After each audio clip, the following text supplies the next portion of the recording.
আসসালামু আলাইকুম। নবম শ্রেণীর গণিত ক্লাসে সবাইকে স্বাগত জানাচ্ছি। ত্রিকোণমিতিক অধ্যায় 9.1-এর 7 ক খ অঙ্ক নম্বরটি সমাধান করা হচ্ছে।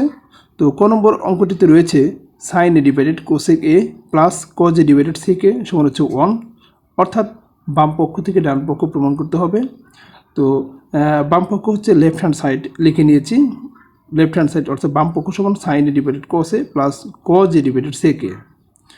তো এখানে আমরা যেটা করতে পারি, কোসেক এবং সেকে কিন্তু আমরা জানি হচ্ছে কোসেক হচ্ছে অন ডিভাইডেড সাইনে, অর্থাৎ সাইন অন ডিভাইডেড সাইনের সমান কিন্তু আমরা কোসেক লিখতে পারি। একই রকমভাবে সেকের পরিবর্তে কিন্তু আমরা অন ডিভাইডেড কজে লিখতে পারি। তো জাস্ট এই কাজটি করা হয়েছে, অর্থাৎ কোসেকের পরিবর্তে লেখা হয়েছে অন ডিভাইডেড সাইনে এবং সেকের পরিবর্তে লেখা হয়েছে অন ডিভাইডেড কসে। এরপরে আমরা জাস্ট এই যে ভগ্নাংশের যে ভাগটা রয়েছে সেটা কিন্তু জাস্ট করা হয়েছে, অর্থাৎ এখানে ভাগটাকে যদি আমরা গুণ করে দিই তাহলে সাইনে কিন্তু উপরে চলে যাবে, অর্থাৎ হর লবে যাবে এবং লব হরে আসবে। তো এক্ষেত্রে সাইনের সাথে সাইনে গুণ করে সাইন গুণন সাইনে হবে, প্লাস একই রকমভাবে কজের সাথে কস যদি গুণ করি কস এ গুণন কজ এ কিন্তু আমরা পাবো, এবং সাইন এ গুণন সাইন এ সমান আমরা লিখতে পারি হচ্ছে সাইন স্কোয়ার এ, এবং কজ এ গুণন কজ এ আমরা লিখতে পারি হচ্ছে কস স্কোয়ার এ। তো শিক্ষার্থীবৃন্দ আমরা জানি সাইন স্কোয়ার এ প্লাস কস স্কোয়ার এ সমান হচ্ছে 1। অঙ্কটা খুবই সহজ একটা অঙ্ক, অর্থাৎ সাইন স্কোয়ার এ প্লাস কস স্কোয়ার এর সমান কিন্তু আমরা জানি হচ্ছে 1।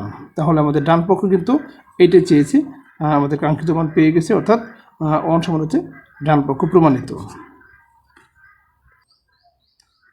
7 খ নম্বর অঙ্কটিতে রয়েছে অর্থাৎ সেকে ডিভাইডেড কজে মাইনাস 10 ডিভাইডেড কটে। তো এটাখানে আমরা লিখতে পারি সেকে কজের পরিবর্তে কিন্তু আমরা অন ডিভাইডেড সেকে লিখতে পারি, অর্থাৎ কজের বিপরীত কিন্তু হচ্ছে সেকে। কজ এ সমান আমরা লিখতে পারি কজ এ সমান আমরা লিখতে পারি হচ্ছে অন ডিভাইডেড সেক এ। একই রকমভাবে আমরা কট এ সমান লিখতে পারি হচ্ছে অন ডিভাইডেড 10 এ।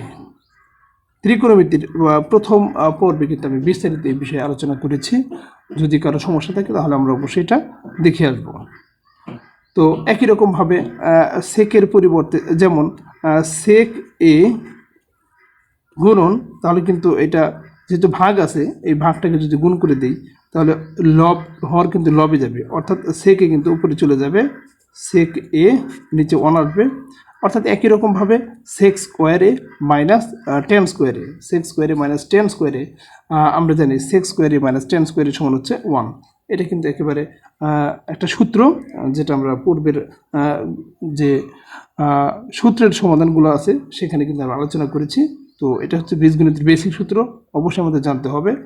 তো সেক স্কোয়ারে মাইনাস 10 স্কোয়ারের সমান হচ্ছে 1, এই ছিল হচ্ছে আমাদের ডান পক্ষ 1 এভাবে আসে। তো অঙ্ক দুটো কিন্তু একেবারে সহজ ছিল। তো গ নম্বর অঙ্কটিতে রয়েছে 1 ডিভাইডেড 1 প্লাস সাইন স্কোয়ার এ এবং 1 প্লাস কোসেক স্কোয়ারের সমান হচ্ছে 1, অর্থাৎ এখানে শুধুমাত্র এই কোসেকের পরিবর্তে আমরা লিখবো হচ্ছে 1 ডিভাইডেড সাইন স্কোয়ার এ। সাইনের বিপরীত হচ্ছে কোসেক এবং কোসেকের বিপরীত হচ্ছে সাইন স্কোয়ারে। তো কোসেক স্কোয়ারের পরিবর্তে আমরা লিখতে পারি 1 ডিভাইডেড সাইন স্কোয়ারে। তো 1 ডিভাইডেড 1 প্লাস সাইন স্কোয়ারে এটাকে যদি আবার লসাগু করি, অর্থাৎ 1 প্লাস 1 ডিভাইডেড সাইন স্কোয়ারে সমান আমরা লিখতে পারি সাইন স্কোয়ারে লসাগু সাইন স্কোয়ারে, তাহলে থাকবে হচ্ছে সাইন স্কোয়ার এ প্লাস হচ্ছে 1। জাস্ট এখানে লসাগুটা করা হয়েছে, এটা লসাগুটা এখানে করা হয়েছে।